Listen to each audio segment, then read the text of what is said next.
Hello students, myself Neelam Agarwal. Today I am going to teach you question number 2 of exercise 6.2, page number 104.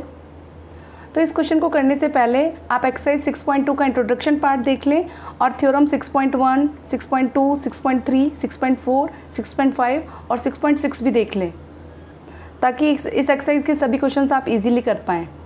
So question second is in figure 6.29 if AB parallel CD, CD parallel EF and Y is to Z is equals to 3:7 find X.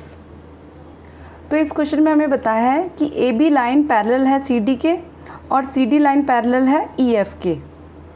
तो according to theorem 6.6, अभी हमने 6.6 theorem की थी इससे पहले, तो उसमें बताया था कि अगर दो लाइन पैरेलल है जैसे कि AB पैरेलल CD के और CD पैरेलल है EF के, तो AB भी पैरेलल होगी EF के.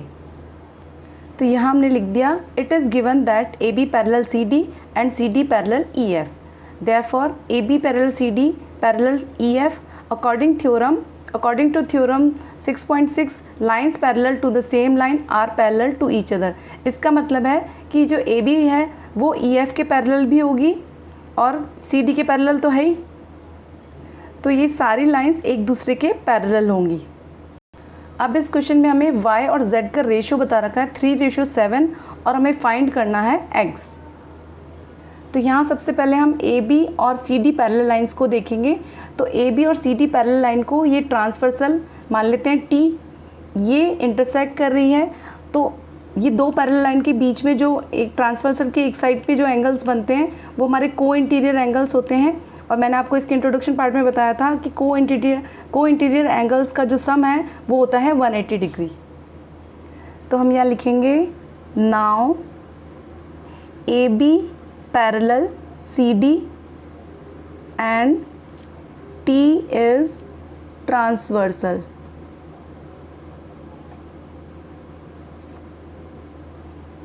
Then X plus Y is equals to, यहाँ एंगल लिख देते हैं, angle x plus angle y is equals to 180 degree.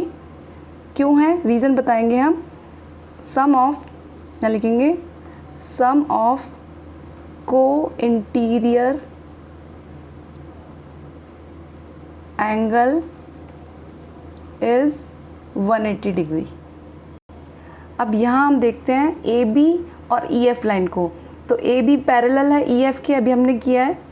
तो जब दो लाइन पैरेलल होती है और कोई लाइन उनको इंटरसेक्ट कर रही होती है, यानी ट्रांसवर्सल उन्हें इंटरसेक्ट कर रही है, तो अंदर जो एंगल बनते हैं अपोजिट एंगल्स, तो वो होते हैं अल्टरनेट इंटीरियर एंगल. तो एंगल X और एंगल Z ये हमारे हैं अल्टरनेट इंटीरियर एंगल, तो ये इक्वल होते हैं. तो यहाँ हम लिखेंगे also AB parallel EF and T is transversal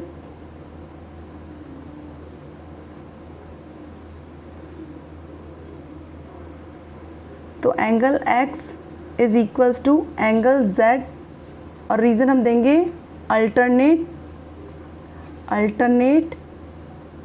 interior angle. तो इसे हम लिख देंगे इक्वेशन 1 और इधर डाल देंगे इक्वेशन 2. अब अगर हम इक्वेशन 1 में देखें तो angle x plus angle y is equals to 180 degree है और सेकेंड इक्वेशन में angle x is equals to angle z है. तो x और z बराबर है, तो यहाँ पर हम x की जगह z भी लिख सकते हैं. तो एंगल y या angle z plus angle y is equals to 180 degree हम कर सकते हैं क्योंकि x और z बराबर है. तो हमने x की जगह यहाँ पे लिख देंगे z. तो हम यहाँ लिखेंगे from equation 1 and 2 angle x की जगह हम z लिख रहे हैं क्योंकि x और z बराबर है. Angle z plus angle y की जगह एंगल y लिखेंगे इज इक्वल्स टू 180 डिग्री. अब क्वेश्चन में हमें y रेशियो z 3:7 बता रखा है, तो हम कॉमन रेशियो a ले लेंगे और y हो जाएगा हमारा 3a, 3 को a से इंटू कर लेंगे और z हो जाएगा हमारा 7a. तो हमने यहाँ लिख दिया y ratio z is equals to 3:7. ये क्वेश्चन में गिवन है. Let common ratio be a हमने x क्यों नहीं लिया, क्योंकि यहाँ पर ऑलरेडी हमारे पास क्वेश्चन में x गिवन है, इसलिए हमने a ले लिया कॉमन रेशियो। क्योंकि हम हमेशा कॉमन रेशियो x लेते हैं, इसलिए बच्चे कंफ्यूज हो जाते हैं कि a क्यों लिया इसमें। तो a इसलिए लिया क्योंकि क्वेश्चन में x ऑलरेडी गिवन है, तो हमने इस बार a ले लिया। तो y को हमने, y का रेशियो 3 है, तो हमने 3 को a से इंटू कर दिया तो 3a हो गया। और 7 का रेशियो है, सॉरी z का रेशियो है 7, तो z का हमने कर दिया 7 इंटू a यानी 7a। तो अब यहाँ हमने angle z plus angle y is equal to 180 degree लिखा है, तो हम यहाँ पर भी लिख देंगे angle z plus angle y is equals to 180 degree. अब एंगल z हमारा 7a है, तो यहाँ लिख देंगे 7a प्लस एंगल y हमारा 3a है, तो यहाँ लिखेंगे 3a is equals to 180 degree. अब हम आगे सॉल्व कर लेंगे, 7a और 3a हो जाएगा 10a is equals to 180 degree. यहाँ बच जाएगा a और यहाँ पे 180 डिग्री 10 इंटू में है, तो यहाँ पे डिवीज़न में चला जाएगा, ये 1 0 से 1 0 कट, और a आ जाएगा हमारा 18 डिग्री। तो हमारा z हो जाएगा 7a है हमारा z, तो z हो गया हमारा 7 इंटू a की वैल्यू आ गई 18, तो 7 इंटू 18, 7 को 18 से इंटू करेंगे तो आएगा हमारा 126 डिग्री।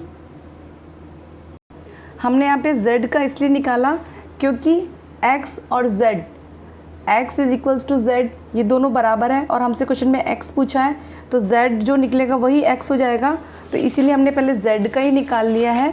तो यहाँ हम लिख देंगे therefore z is equals to x is equals to 126 degree.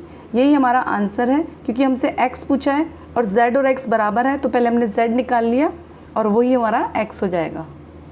तो एक्सरसाइज 6.2 का क्वेश्चन नंबर 2 भी हमारा कंप्लीट हो गया है। अगर आपको वीडियो से समझ में आ रहा है तो वीडियो को लाइक और शेयर कीजिए और चैनल को सब्सक्राइब कीजिए और बेल आइकन भी दबा दीजिए ताकि डेली नोटिफिकेशंस आपको मिलते रहें। मिलते हैं नेक्स्ट वीडियो में। Thank you.